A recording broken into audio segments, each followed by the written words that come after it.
याद रखिएगा, ये मात्र मैं 25 क्वेश्चन ही खुद से सेट किया हूँ। अगर 25 में 25 आपका सही हो जाता है, यकीन रखिएगा इससे बाहर से क्वेश्चन आता नहीं है। मैं वो नहीं हूँ कि जो 500 400 एक ही पार्ट से क्वेश्चन चुनूंगा और उसको याद बच्चों से करवाऊंगा बेकार का।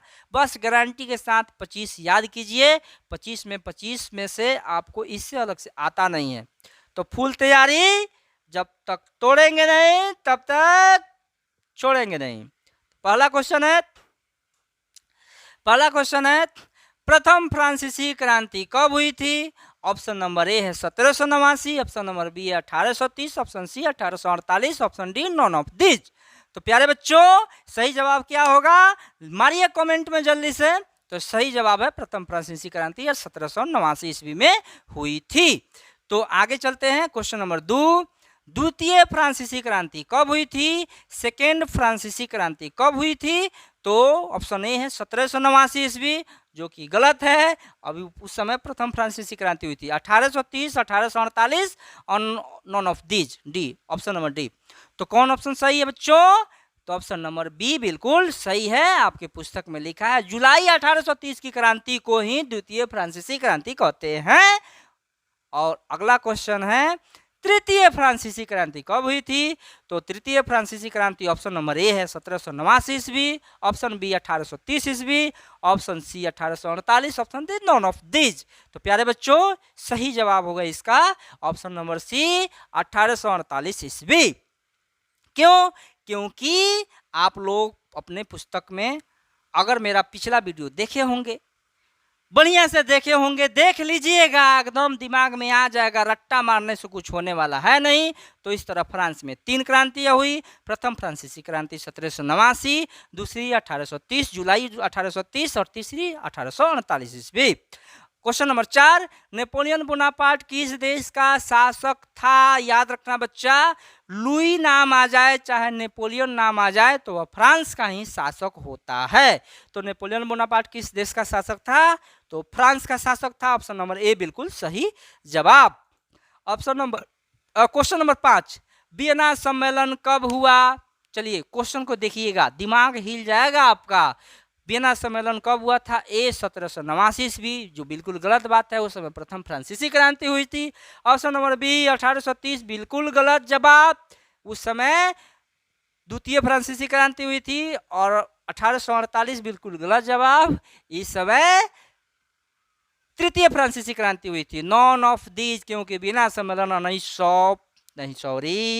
1815 ईस्वी में हुआ था। तो अगला क्वेश्चन है मेटरनिक कहाँ का चांसलर था? ऑफकोर्स घोर प्रतिक्रियावादी मेटरनिक ऑस्ट्रिया का चांसलर था। कहाँ का चांसलर था? ऑस्ट्रिया का चांसलर था। लेकिन इसमें ऑप्शन में ऑस्ट्रिया नहीं है। तो A B C, France, Germany, Italy, बिल्कुल गलत जवाब। और इसका सही जवाब है option number D, none of these.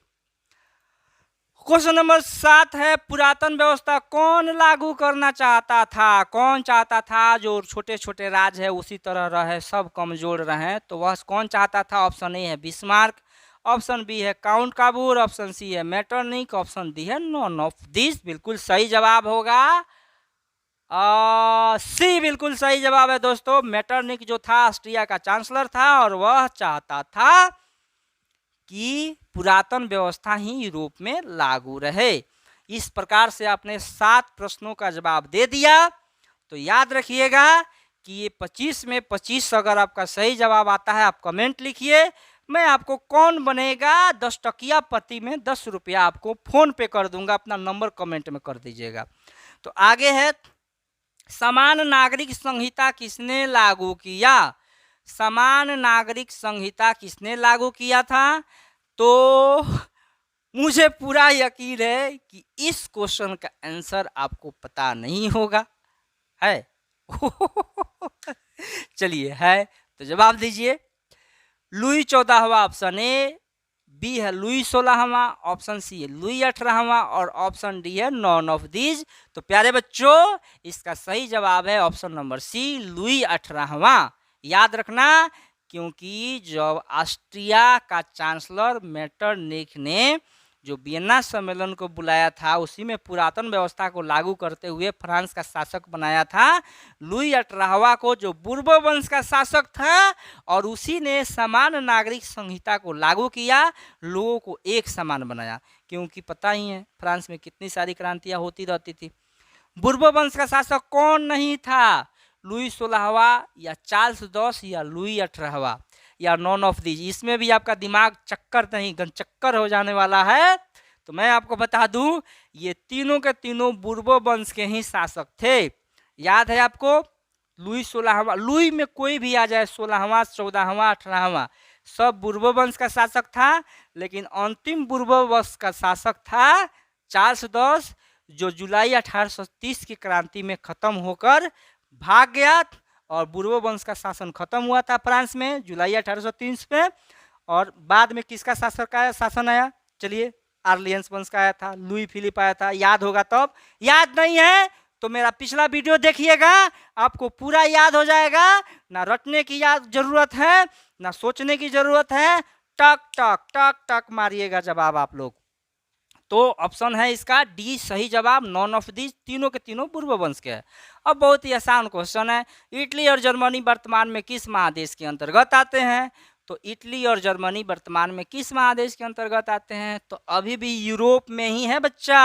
आप ही के किताब में तो लिखा है यूरोप में राष्ट्रवाद इटली, जर्मनी, फ्रांस, स्विट्जरलैंड, है ना, ये रसिया, ये सभी के सभी देश यूरोप में आते हैं। लेकिन आपको जानकर आश्चर्य होगा कि रूस का आधा से ज़्यादा 60% हिस्सा एशिया में पड़ता है। तो एशियाई देश क्यों नहीं कहा जाता है? क्योंकि प्यारे बच्चों, जिस देश की राजधानी जिस महादेश में रहती हो उसी महादेश का होता है। भले ही रूस का अधिकांश हिस्सा अपने एशिया महादेश में है, लेकिन रूस की राजधानी जो है वह यूरोप में पड़ता है। तो ठीक है, ऑप्शन नंबर सी बिल्कुल सही जवाब। 11 नंबर क्वेश्चन है, फ्रांस में किस शासक वंश की पुनर्स्थापना वियना कांग्रेस द्वारा की गई थी? प्यारे बच्चों, मैं क्या बतलाया हूँ कि वियना कांग्रेस 1815 में बुलाया गया था, जिसमें पुरातन व्यवस्था को लागू किया गया था, और फ्रांस के लिए बूर्बो वंश को पुनः सत्ता दी गई थी, जिसमें लुई 18वां शासक बना था। तो बूर्बो वंश को शासन की चाबी दी गई थी, है ना। जिसका अंतिम शासक कौन था? अभी पिछले बार क्वेश्चन में बताया हूं, तो चार्ल्स 10 था। ऑप्शन नंबर सी बिल्कुल सही जवाब। 12 नंबर क्वेश्चन है, मेजनी का संबंध किस संगठन से था? तो मेजनी का संबंध किस संगठन से था? तो एक गुप्त संगठन था जिसका नाम था, ऑप्शन नंबर बी, कार्बोनारी से उसका संबंध था। लाल सेना, फिलिक हेतेरिया डाइट, इनसे संबंध नहीं था। ऑप्शन नंबर बी बिल्कुल सही जवाब। 13 नंबर क्वेश्चन है कि इटली और जर्मनी के एकीकरण के विरुद्ध कौन देश था? प्यारे बच्चों, आपको तो इस क्वेश्चन का जवाब बिल्कुल नहीं आता होगा, 100% मुझको यकीन है कि आप लोग बता दीजिएगा, तो कमेंट कीजिए। इसका सही जवाब है ऑस्ट्रिया। ऑस्ट्रिया का चांसलर मेटरनिख ही जो है ऐसा शख्स था जो घोर प्रतिक्रियावादी था, और 1 लाख कमीने मरे होंगे तो शायद मेटरनिख जन्म लिया होगा, तो वही था। ऑप्शन नंबर सी बिल्कुल सही जवाब।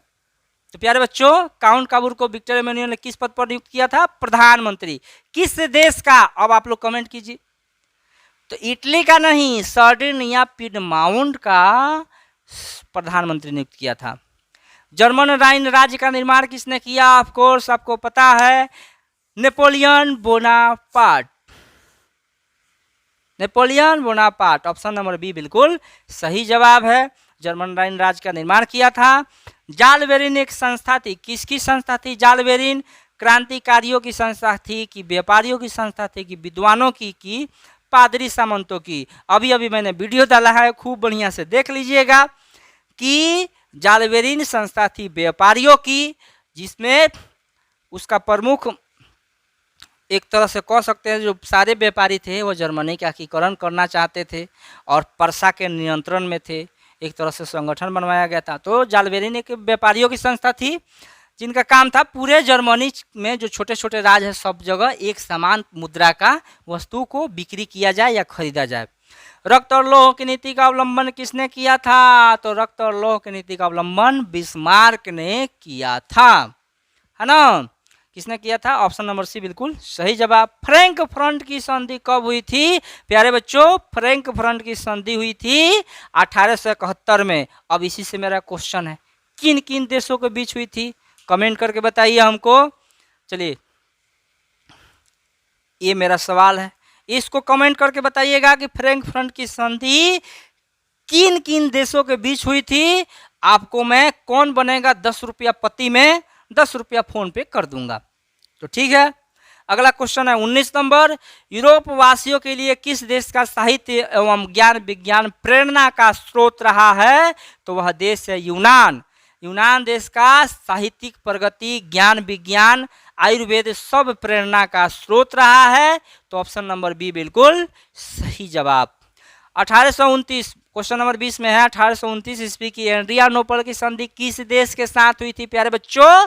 तो वह हुई थी तुर्की के साथ। आपको याद होगा कि नवार्नो की खाड़ी में रूस, इंग्लैंड, फ्रांस की तीनों सेना मिलकर और तुर्की और मिस्र की संयुक्त सेना को हरा दिया था। तो एड्रियानोपल की संधि हुई थी जिसमें स्वायत्तता दी गई थी। किस देश को? यूनान को दी गई थी। ऑप्शन नंबर ए बिल्कुल सही जवाब।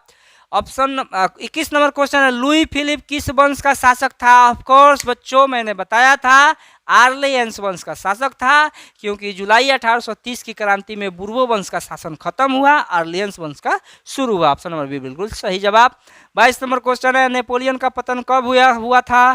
तो ऑप्शन नंबर ए 1814 बिल्कुल सही जवाब है बच्चों, क्योंकि नेपोलियन वाटरलू के युद्ध 1814 में हार गया, उसका पतन हो गया, सेंट हेलेना द्वीप में उसको भेज दिया गया था। मैं फर्स्ट पार्ट जो पढ़ाया हूं आप लोगों को यूरोप में राष्ट्रवाद, उसको जरूर देखिएगा, उससे आपको पता चल जाएगा।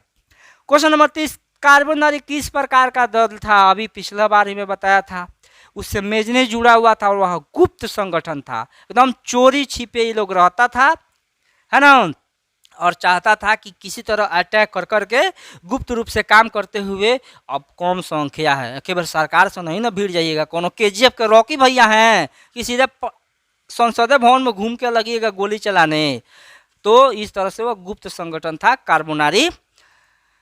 यंग इटली की स्थापना कब हुई थी प्यारे बच्चों? आप लोग बताइएगा। Option number A 1930, option number B 1830, 1831 option C, 1931 option D बिल्कुल सही जवाब है। ऑप्शन सी 1831 में यंग इटली की स्थापना हुई थी। और किसने किया था? तो मेजनी ने किया था, याद रखिएगा। Question number 25, okay, young Europe की स्थापना किसने किया? यंग यूरोप का स्थापना नेपोलियन ने किया। और ए है, बी है मेजनी ने किया, सी है गैरीबाल्डी, डी है नॉन ऑफ दिस। तो प्यारे बच्चों ऑप्शन नंबर बी बिल्कुल सही जवाब।